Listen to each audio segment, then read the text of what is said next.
नमस्कार सगळ्यांना. कल्याणमधून मी बहुजन समाज पक्षाच्या वतीनं उमेदवारी लढवत आहे आणि कल्याणमध्ये जसं तुम्ही मला विचारलं की कोणते कोणते प्रश्न आहे, माझं असं म्हणणं आहे की कल्याणमध्ये अनेक प्रश्न प्रलंबित आहेत. आता त्या अनेक प्रश्नांपैकी काही प्रश्न जर आपण बघितले, स्वास्थ्याकडे घेऊन स्वास्थ्य असेल किंवा शिक्षणाचा असेल किंवा मग इतर तुमचं रोजगाराचा असेल, तर ह्यामध्ये या प्रश्नांची उत्तरं अद्यापही कुठं आढळलेली नाही. गेले 2 टर्म ज्यांना इतकी मोठी संधी मिळाली या ठिकाणी खासदार म्हणून काम करण्याची लोकांमध्ये, त्या संधीचं सोनं करता आलं असतं. पण ज्यावेळेस मी या लोकसभा या क्षेत्रात बघतो मतदारसंघात, आता उदाहरण घ्या, हॉस्पिटलचं उदाहरण घ्या. उल्हासनगर विधानसभा आहे किंवा कल्याण विधानसभा आहे, या विधानसभेमध्ये हॉस्पिटल्स आहेत सरकारी, पण त्यांच्यामध्ये तेवढी क्षमता नाही आहे ती लोकसंख्या तिथे ते ॲक्युमुलेट करतील. काळांतराने इथलं पॉप्युलेशन वाढत चाललेलं आहे, लोकसंख्या वाढते, तर त्या हिशोबाने तुमचे हॉस्पिटल पण अद्ययावत झाले पाहिजे. पण त्यासाठी दूरदृष्टिकोन लागतो आणि खासदार साहेबांचं लक्ष कदाचित या ठिकाणी गेलेलं नाही, मला असं वाटतंय. कारण जर लक्ष गेलं असतं तर आज आपल्याला या ठिकाणी JJKM नायरसारखं मोठं हॉस्पिटल दिसलं असतं. आणि आम्ही जे जाहीरनाम्यात लिहिलेलं आहे ते तेच लिहिलेलं आहे की आम्हाला जर संधी मिळाली, आपण जर मला खासदार म्हणून निवडून दिलं माझ्या मतदारसंघातल्या मायबापाने, माझ्या बंधू भगिनींनी, तर मी निश्चितच सगळ्यात पहिले काय करेल तर ह्या कल्याण लोकसभेकरिता मी सगळ्यात मोठं हॉस्पिटल या ठिकाणी आणण्याचं काम करणार आहे.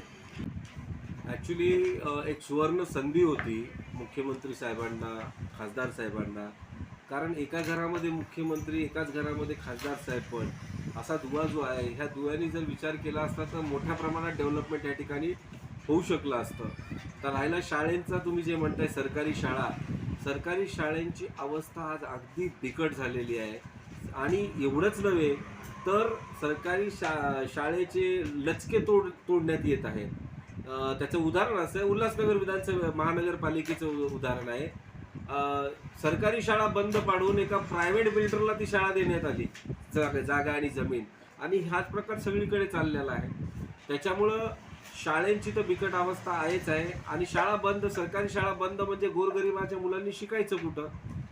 आता माझं असं मत आहे की आपण जर दूरदृष्टिकोनी नेते असाल किंवा खासदार असाल तर आपण हा विचार आधी केला पाहिजे होता. जसं आपण बघाल की काही राज्यांमध्ये सरकारी शाळेंना देखील प्रायव्हेट शाळेसारखं स्वरूप आलेलं आहे. तर ही आपल्याकडे विचार का नाही आहेत?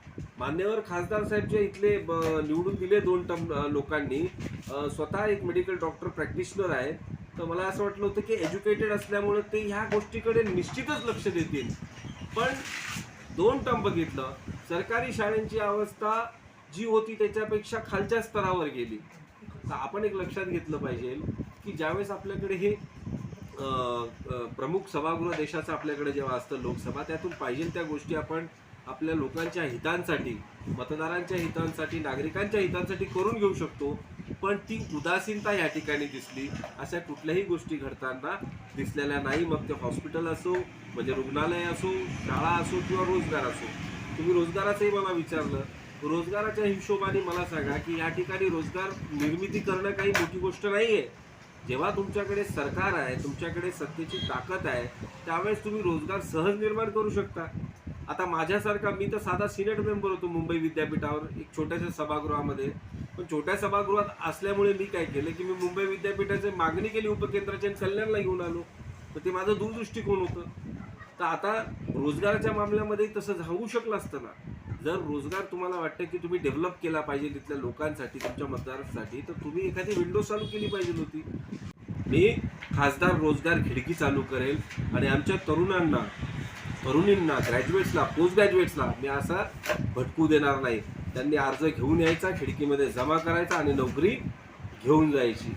या पद्धतीने आम्ही काम करणार आहोत. बरं, इथे कल्याण डोंबिवलीला महानगरपालिकेला मोठा फंड्स असतो, परंतु या फंड्सचं नियोजन जे आहे ते व्यवस्थित होत नाही, किंवा त्या पद्धतीने जे कामं व्हायला पाहिजे कल्याण डोंबिवली ती झाली नाहीत.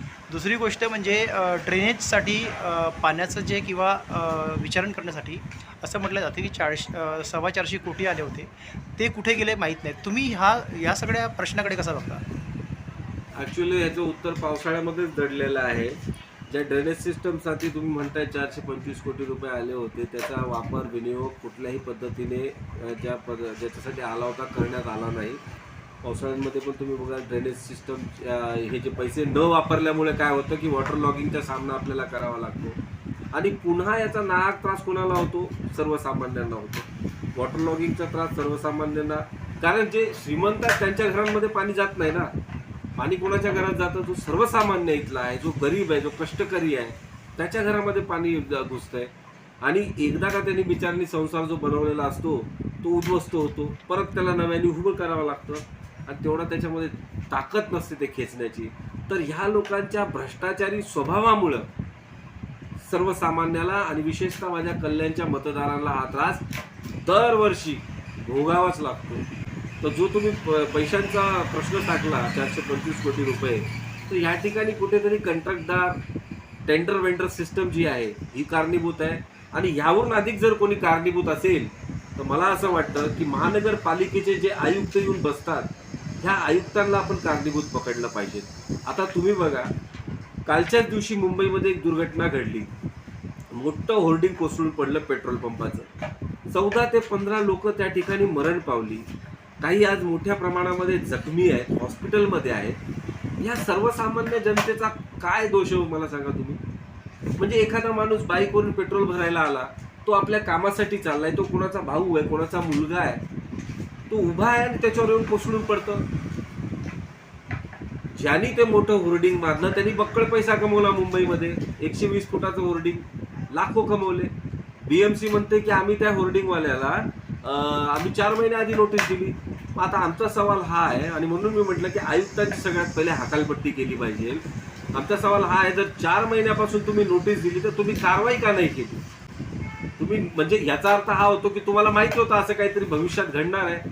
म्हणजे या वेंडर्स, हे जे वेंडर असतात कॉन्ट्रॅक्टर्स, यांच्याकडून बक्कळ पैसा घ्यायचा या BMCच्या अधिकाऱ्यांनी आणि तो पैसा घेऊन त्यांना फक्त नोटिसा देत बसायच्या आणि सेफ गेम खेळायचा आणि असं काय घडलं की दाखवायचं आम्ही नोटीस दिली होती. आणि तुमच्यामध्ये खरंच जर हिंमत असेल तर माझं सरळ हे विनंती आहे की जो BMCचे कमिशनर आहे त्यांना तात्काळमध्ये निलंबित करण्यात यावं. कारण त्या पूर्ण BMCचा हेड जो आहे हा कमिशनर असतो आणि तोच रूल कल्याण लोकसभेमध्ये असलेल्या सर्व महापालिकेला लागू पडतो. ॲक्च्युली पाणी जे आहे हे पाणी एक नॅचरल प्रोसेस आहे आणि हे प्रत्येकाला मिळालं पाहिजे. पाण्यावर प्रत्येकाचा अधिकार आहे. पण दुर्दैव असं आहे की उल्हासनगरमध्ये महापालिकेच्या वतीनं काही वर्षापूर्वी एक मोहीम चालवण्यात येणार होती की पाण्याला प्रायव्हेट करणार आहे. एक प्रायव्हेट कोणती तरी कंपनी आहे, तिला प्रायव्हेट लाईन द्यायची आणि पाण्या प्रायव्हेटायझेशन करायचं. ह्यावरून मोठा जोक काय असू शकतो? तुम्ही पाण्याला कसं काय प्रायव्हेट करू शकता? उल्हासनगर, कल्याण, दिव्यामध्ये बघा तुम्ही परिस्थिती काय आहे. दिव्यामध्ये पाणी टँकरशिवाय कामच होत नाही. म्हणजे आमच्या ज्या आया बहिणी आहेत त्यांनी प्रत्येक वेळेस आपलं पाण्यासाठी मरमर करायची, हांडे हे घेऊन तिथे टँकरसाठी उभं राहायचं, नळ टाकायची. ही सगळी चित्र बहुजन समाजामध्ये आणि गोरगरिबाच्या नशिबी येत आहे. आता हे झालं दिव्याची बाग. उल्हासनगरचं मी तुम्हाला सांगितलं पाण्याची लाईनच प्रायव्हेट करायला निघाले होते. त्यावरून बिकट परिस्थिती जी आहे ही बिकट परिस्थिती तुम्हाला आदिवासी भागांमध्ये दिसेल. आज आदिवासी भाग, आदिवासी पाड्यातली जी आमची बहिणी आहे, आमची जी तरुणी आहे, आमची जी माता आहे, हे सगळे तुम्हाला दिसतील हांडे घेऊन किलोमीटर वाईज चालत जात आहेत. आता सवाल असा आहे की आपण 21व्या शताब्दीमध्ये आहोत. 21व्या शताब्दीमध्ये अमेरिका, लंडन, युरोपियन कंट्रीज कुठे निघून गेल्यात? निदान पाण्यासाठी तरी तुम्ही हे राहिलं पाहिजे तत्पर. निदान पाणी तरी लोकांना मिळालं पाहिजे. पाणी हा सगळ्यांचा जन्मसिद्ध अधिकार आहे. पाण्यासाठी मोहताज होता कामा नये. उल्हासनगरमध्ये सुभाष टेकडी परिसर आहे, चोपडा परिसर आहे. तुम्ही पहा त्या ठिकाणी पाण्याचे टायमिंग असतात, अर्धा तास 1 तासाचं पाणी. त्याच्यात जर तुम्ही पाणी नाही भरलं तर तुमचं काय खरं नाही. मग